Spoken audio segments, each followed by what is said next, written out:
पाकिस्तान तहरीक इंसाफ ने आज़ाद जम्मू कश्मीर के इलेक्शन का बायकॉट कर दिया। Was it wise move sir? Option कोई नहीं मेरा ख्याल है छोड़ी। प्रॉब्लम ये हो रहा है कि देखें, सवाल ये है कि अगले इलेक्शन लड़ने भी दे रहे थे कि नहीं, तो आंसर इज नो।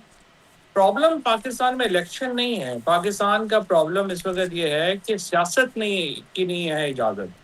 तो सवाल ये है कि आप एक ऐसा सिस्टम बनाना चाहते हैं जिसमें इलेक्शन होगा लेकिन सियासत नहीं होगी। उससे प्रॉब्लम जो आ रहा है वो ये आ रहा है कि एक गली गली मोहल्ले मोहल्ले में एक बहुत आई वुड से कि एडवर्सोरियल माहौल हो जाता है। एक बहुत नफरत टाइप जो है वो डेवलप हो जाती है, क्योंकि गली मोहल्ले में आप जो है वो लोगों का हक मार रहे हैं ना। तो सियासत पे पाबंदी का प्रॉब्लम ये है कि आप क्या कह रहे हैं कि आपका इंतखाबी निशान नहीं है, आप लीगल एंटिटी नहीं है, आपके लोग जिनको टिकट मिलेगा वो जेलों में जाएंगे, कैंपेन की आपको इजाजत नहीं है। तो मुझे ये बताइए कि ऐसे माहौल में कैसे कोई पार्टी या इलेक्शन लड़ेगी। ये तो सिंपल बात है कि मेरा नहीं ख्याल कि पीटीआई क्या है। आई थिंक उन्हें अलाउ ही नहीं किया जा रहा कि वो इलेक्शन लड़े। इसके बाद ऑप्शंस क्या है पाकिस्तान तहरीक इंसाफ के पास? क्या सिर्फ नेशनल असेंबली के अंदर पार्ट रहते हुए वहाँ पे इश्यूज के ऊपर बात करें? What are the options left with them? नहीं, जो चीजें हैं ये तो जाहिर है कि नेशनल असेंबली में भी ज्यादा देर नहीं रहेंगे, क्योंकि प्रॉब्लम ये आ रही है कि जो इस वक्त जो सिस्टम में कोई स्पेस जो है वो, इसमें तो एक तो पीटीआई के पास कोई स्ट्रेटजी नहीं थी कि वो कुछ स्पेस ले सके, और सिस्टम जो है वो भी उन्हें कोई स्पेस देने को तैयार नहीं है। पंजाब गवर्नमेंट सर बल्दियात का इलेक्शन करवाने जा रही है, वो तो नीचे डिवॉल्व कर रहे हैं, नीचे तक पावर्स ट्रांसफर करने जा रहे हैं। बात यह है कि ये कभी नहीं कराएंगे। उसकी वजह यह है कि इन्होंने लॉ भी ये बना लिया है कि इलेक्शन आजाद होंगे, पार्टी बेस्ड पे इलेक्शन नहीं होगा, और बाद में पार्टियां जो हैं वो बनेंगी, यानी पहले इलेक्शन होगा बाद में आप पार्टी ज्वाइन करेंगे। लेकिन इसके बावजूद ये इलेक्शन नहीं होगा, और ये बड़ी स्टुपिडिटी होगी ये इलेक्शन कराना। उसकी वजह क्या है कि पीटीआई इस वक्त तितर बितर है, उनका कोई ऑर्गेनाइजेशन नहीं है।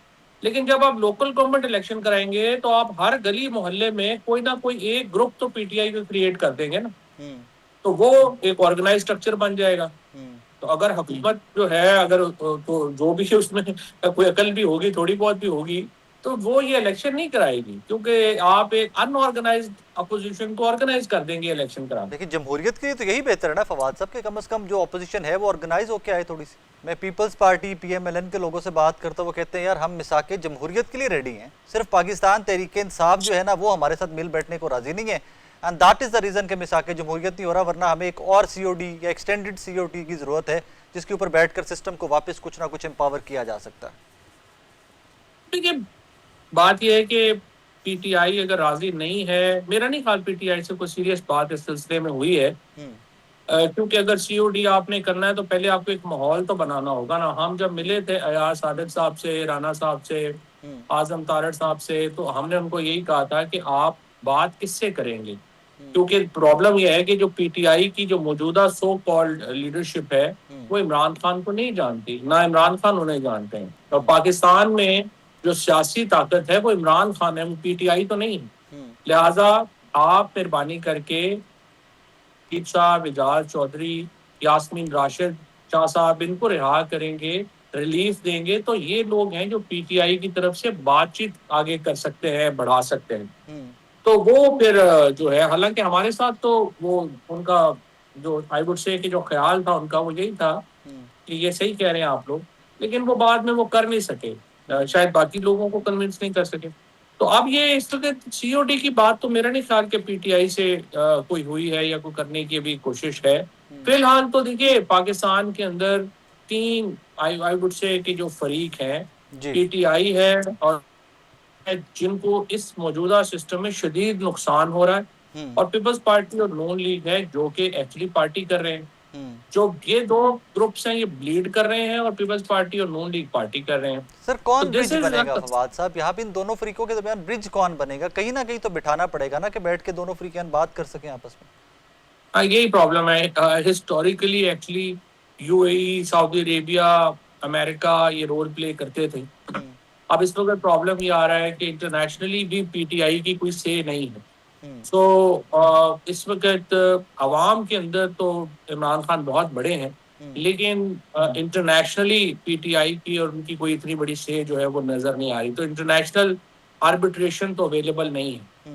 लोकल आर्बिट्रेशन जो है वो जब तक मेरे ख्याल के अंदर नून लीग और पीपल्स पार्टी एक एक कदम अपना पीछे नहीं लेते और वो एक थोड़ी बहुत पाकिस्तान के अंदर सियासत बहाल करने की तरफ नहीं आते, तो वो सिलसिला। या फिर तीसरा फिर अनफॉर्चुनेटली ये है कि सिस्टम जो है ये विद इन इसमें कोई अपना, चूंकि वजन बहुत ज्यादा है, तो अब ये देखते हैं कि ये सिस्टम अपना वजन कितनी देर और उठा सकता है। क्योंकि नून लीग और पीपल्स पार्टी का प्रॉब्लम ये है कि वो कुछ डिलीवर नहीं कर पा रहे ना, वो कोई इस वक्त इकोनॉमी में डिलीवर कर पा रहे हैं। फॉरेन पॉलिसी तो ज़ाहिर है चला ही सारी एस्टैब्लिशमेंट रही है।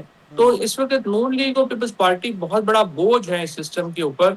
ये सिस्टम बोझ उठाता है, ये आप देखते हैं। मैं सुहेल बड़ाई साहब के कॉलम से आगाज़ करूं, रिसेंटली नुसरत जावेद साहब की ट्वीट पे बात करूं, या फिर आपके दोस्त फैसल वावड़ा साहब के टॉक शोज़ में गुफ्तगू पे बात करूं। स्कैंडल्स आ रहे हैं इन डेज टू कम, बैगेज बहुत ज़्यादा है, इकॉनमी बेहतर नहीं हो रही, ये इशारे हैं, ये कुछ सिग्नल्स दिए जा रहे हैं कि मतलब चीज़ें मामला ठीक कर लो या पैकअप वाला टाइम है? वो how do you read the situation? देखिए सिस्टम ठीक वो कैसे करेंगे? प्रॉब्लम ये नहीं है, प्रॉब्लम ये है कि पीपल्स पार्टी, मैं किसी एक इम्पोर्टेंट जो इकोनॉमिक टीम का रुकन है, मैं उनसे बात कर रहा था कि देखिए मुझे समझ नहीं आती, आप बाहर जाके कह रहे हैं इन्वेस्टमेंट करें पाकिस्तान में इन्वेस्टमेंट कहाँ पे करें लोग और क्या करेंगे? आपका जो यहाँ पे बिजनेस करने का जो ईज है वो 34% ज्यादा है बाकी पूरी रीजन से। एनर्जी प्राइसेस आप देख लें, ब्यूरोक्रेटिक आप प्रॉब्लम्स उसमें देख लें, तो इन्वेस्टमेंट कौन पाकिस्तान में अभी आके करेगा? अब आप सीधी बात है, जिस तरह मुशर्रफ साहब ने जाके कहा अमेरिका को, चाइना को कि जी हम कर्जे अभी नहीं वापस कर सकते आप, और उन्होंने एक 20 साल का मॉरिटोरियम ले लिया और वहां से उनका एक राइज शुरू हुआ। अब आप भी सिंपल ये करें कि आपकी इंटरनेशनल पोजीशन है, आप अपने कर्जे जो हैं वो आगे कराएं। इसके अलावा तो और कोई शॉर्ट टर्म तो और कोई हल नहीं नजर आता। तो आप प्रॉब्लम यहाँ पे ये जी प्लीज़ प्लीज़ कंप्लीट कर लीजिए। प्रॉब्लम यहाँ पे ये आ रहा है कि अगर आप इन तीनों वजीरों की, अगर आपने प्रेस कॉन्फ्रेंस देखी हो, जो इकोनॉमिक मिनिस्टर्स हैं आपके, एहसन इकबाल हैं, औरंगजेब साहब हैं, अली परवेज हैं, तो वो यूं लगता है कि वो उनसे बड़ा क्रिटिसिज्म ही कोई नहीं कर रहा हुकूमत पे। तो अगर क्रिटिसिज्म वजीरों ने अपने इकोनॉमिक पॉलिसीज के ऊपर ही करना है, तो फिर राय साकिब में और हमने क्या करना है? कुछ काम तो वो हमारे लिए छोड़े, अपनी गवर्नमेंट का तो उन्होंने विजन देना है ना कि वो क्या करेंगे। सो आई डोंट नो फ्रैंकली कि उनके पास तो कोई समय, अभी आप देख लें प्राइवेटाइजेशन जो हुई है उनका हाल आपके सामने है कि वो कैसे हुई हैं और कैसे किधर जा रहा है। तो इकोनॉमी तो पाकिस्तान की इन शेम्बल्स, आम आदमी का बुरा हाल, कोई नजर नहीं आई कि वो क्या करेंगे, कैसे आगे बढ़ेंगे। और पीटीआई का जो प्रॉब्लम है वो ये है कि वहां पे इमरान खान साहब ने टिपिकल उस्मान बुज़दार मॉडल लगा दिया। उस बुज़दार मॉडल की वजह से पीटीआई के पास कोई बंदा नहीं है जो कि इस सिचुएशन में कोई आइडिया ला सके, कुछ चीज़ें आगे बढ़ा सके। वहाँ पे सलमान राजा हों या इवन गौहर हों या जो अभी जो अचकज़ई साहब बनाए या नासिर अब्बास बनाए, आई मीन उनका तो कोई आपके सामने है, उनकी तो परफॉर्मेंस जो है वो इतनी बिलो द पार है